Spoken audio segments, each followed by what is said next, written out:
Taurus, mag-ingat. May magandang balita na darating pagkatapos ng babala na ito. Bago dumating sa iyo ang magandang balita, may isang seryosong babala na kailangan mong marinig ngayon. Kamakailan, naramdaman mo ba ang labis na pagod, mabigat na damdamin, o kalituhan ng walang malinaw na dahilan? Para bang tahimik na sinusubok ng buhay ang iyong pasensya? Taurus, hindi ito basta-basta, at hindi rin ito malas. Inihahanda ng universo ang isang magandang bagay para sa iyo, isang bagay na matagal mo nang hinihintay kaysa sa inaakala mo. Pero narito ang katotohanang hindi sinasabi sa iyo ng iba, kung babaliwalain mo ang babalang ito, maaari mong maantala ang iyong sariling biyaya. May isang tao sa paligid mo na maaaring hindi kasing tapat ng kanyang ipinapakita. Maaaring mukhang perpekto ang isang oportunidad, ngunit may nakatagong presyon. At isang padalos-dalos na desisyon ay maaaring baguhin ang takdang panahon ng lahat. Dumating ang mensaheng ito sa iyo para sa proteksyon, hindi para sa takot. Makinig ng mabuti, Taurus, dahil agad pagkatapos ng babalang ito, darating ang magandang balita. Mahal na Taurus, isa ka sa pinakamalalakas na kaluluwa na nilikha ng universo. Matyaga, tapat, at tahimik na matatag, dala mo ang higit pa sa nakikita ng karamihan. Para sa marami sa inyo na nanonood ngayon, kamakailan ay tila mabigat ang buhay. Patuloy kang nagbibigay, nagsasakripisyo, at pinapanatili ang lahat, minsan hanggang sa punto na pakiramdam mo ay walang nakapapansin sa iyong mga pagsisikap. Madaling makaramdam ng pagod kapag tila mas mabilis ang galaw ng mundo kaysa sa kaya mong sabayan. Maaaring na itanong mo sa sarili mo, bakit ako nagsusumikap at pakiramdam ko ay natigil pa rin, o kailan kaya darating ang aking oras? Taurus, ang mga damdaming ito ay tama at kinikilala, kahit pa hindi mo ito maramdaman ngayon. Ang pagbasa na ito ay para sa iyo, hindi para sa iba. Ito ay mensahe ng kamalayan, gabay, at paghahanda. Tahimik na nagpapadala ang universo ng mga senyales, sinusubok kung paano mo hinaharap ang mga hamon bago dumating ang mga biyaya. Malapit ka nang pumasok sa isang yugto kung saan ang pagbabago ay hindi maiiwasan. Ngunit bago maabot ng magandang balita ang iyong buhay, kailangan mong huminto, magnilay-nilay, at protektahan ang iyong sarili. Dapat mong iwasan ang padalos-dalos na desisyon, ang lubos na pagtitiwala ng walang pag-ingat, o ang pagbabaliwala sa iyong kutob.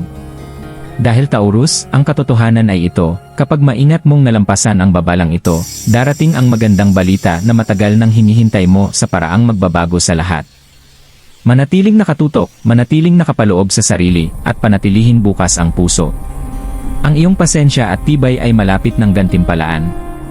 Taurus, kamakailan, maaaring pakiramdam mo ay tila walang katapusang pagsubok ang buhay. Bawat araw ay may dalang bagong hamon, hindi inaasahang balakid, at mga sandaling ramdam mo ang pagod sa isip, katawan, at damdamin. Maaaring naramdaman mo ang bigat ng mga responsibilidad na nakapatong sa iyong mga balikat, na halos walang espasyo para sa iyong sarili. Minsan, kahit ang mga taong mahal mo ay hindi nauunawaan ang lalim ng iyong mga sakripisyo. Maaaring itanong mo sa sarili mo, bakit palagi kong pakiramdam na nag-isa ako dito? O, bakit sinusubok ako ng buhay sa mga paraan na tila wala namang ibang nakakaranas? Normal ang mga ganitong iniisip. Sa katunayan, nais ng universo na kilalanin mo ang mga ito, dahil ang pagkilala sa mga hamon ay unang hakbang tungo sa paglago at pagbabago. Maraming Taurus, lalo na sa mga pamilyang Pilipino, ang nagdadala ng mabigat na pasanin ng pag-aalaga sa mga mahal sa buhay, minsan inilalagay ang kanilang sariling pangangailangan sa huli. Ikaw ang tahimik na taga-suporta. Maraming Taurus, lalo na sa mga pamilyang Pilipino, ang nagdadala ng mabigat na pasanin ng pag-aalaga sa mga mahal sa buhay, minsan inilalagay ang kanilang sariling pangangailangan sa huli. Ikaw ang tahimik na taga-suporta, ang taong tahimik na tinitiyak na maayos ang lahat habang itinatago mo ang iyong sariling mga pangarap. At ito ay nakakapagod. Maaaring maramdaman mong hindi ka nauunawaan, hindi pinapahalagahan, o minsan ay tila invisible. Ngunit Taurus, ito mismo ang dahilan kung bakit naghahanda ang universo ng isang pambihirang bagay para sa iyo. Ang iyong pasensya, katapatan, at pagsusumikap ay hindi napapansin. Bawat luha na iyong inihagis, bawat gabing hindi nakatulog, bawat pagkakataong pinigilan mo ang iyong sarili para mapanatili ang kapayapaan, nakita ng universo ang lahat. Ang yugtong ito, gayunpaman, ay hindi lamang tungkol sa pagkilala. Ito ay tungkol sa paggising ng iyong kamalayan. Ang babalang nabanggit natin kanina ay konektado sa emosyonal na kalagayang ito. Maaaring malabo ang isip mo, mabigat ang puso, at nalilito ang iyong kutob. Nais ng universo na huminto ka, huminga ng malalim, at makinig ng mabuti sa mga senyales sa paligid mo.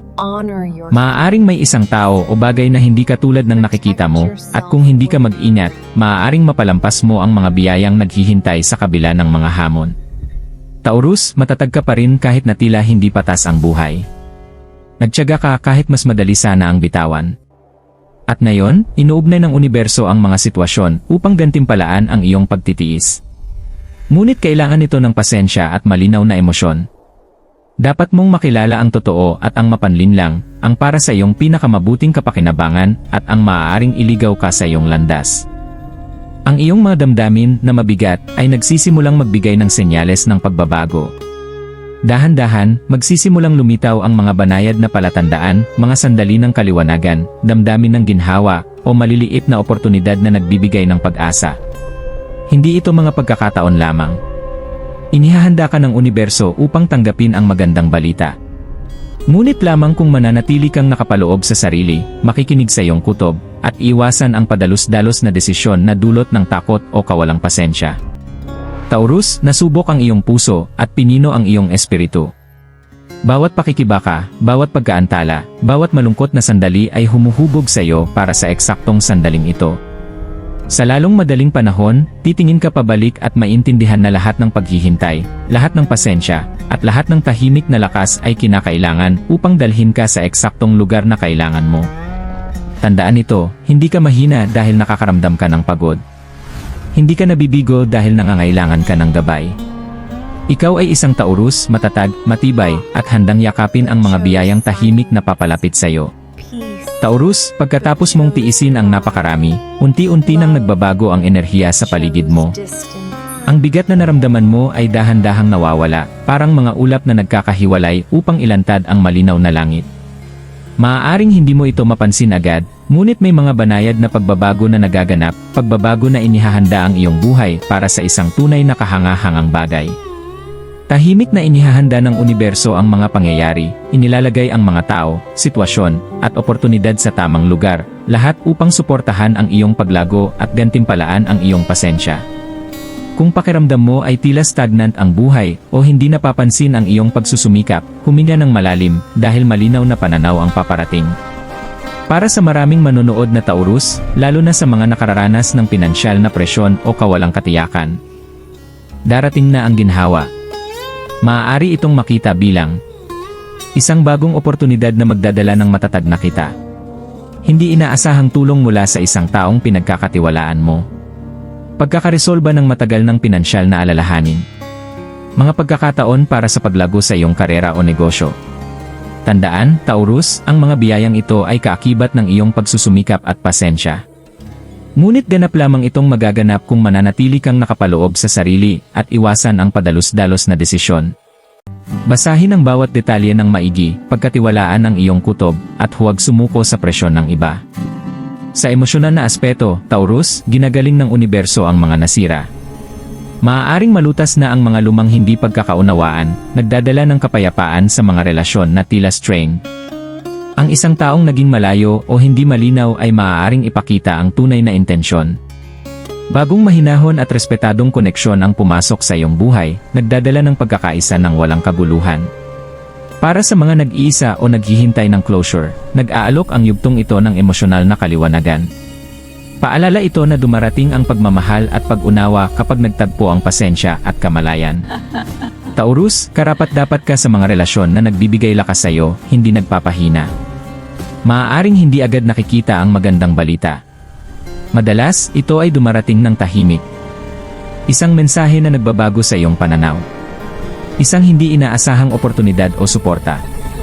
Damdamin ng kapayapaan at kumpiyansa sa mga desisyon na matagal mong pinagdududahan.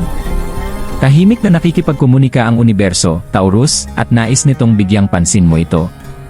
Huwag baliwalain ang mga senyales, ito ang mga gabay patungo sa mga biyayang matagal mo nang hinihintay. Bago ganap na dumating ang magandang balita, Taurus, ipagpatuloy ang pagprotekta sa iyong enerhiya. Iwasan ang labis na pag-isip sa nakaraang pagkakamali. Lubos na pagtitiwala sa mga taong hindi may mabuti sa iyo ang layunin. Padalos-dalos na desisyon na dulot ng takot o kawalang pasensya. Nasa pasensya, discernment, at mahinahong kalikasan mo ang iyong lakas. Ito ang magpapahintulot sa iyo na tanggapin ng ganap ang mga biyaya kapag dumating ang mga ito. Sa espiritual na aspeto, Taurus, ang pagbabagong ito ay paalala rin, palaging ginagabayan ka ng universo patungo sa kung ano ang pinakamabuti para sa iyo. Napansin ang iyong pagsusumikap, tibay, at tahimik na sakripisyo, hindi lamang ng mga tao sa paligid mo, kundi ng universo mismo. Sa lalong madaling panahon, maintindihan mo na bawat hamon, pagkaantala, at malungkot na sandali ay inihanda ka para sa eksaktong sandaling ito. Ang magandang balita, maging ito man ay pinansyal na ginhawa, emosyonal na paggaling, o espiritual na kaliwanagan, ay gantimpala para sa iyong katatagan. Taurus, ang bagyong dinaanan mo ay hindi kailanman ginawa upang sirain ka.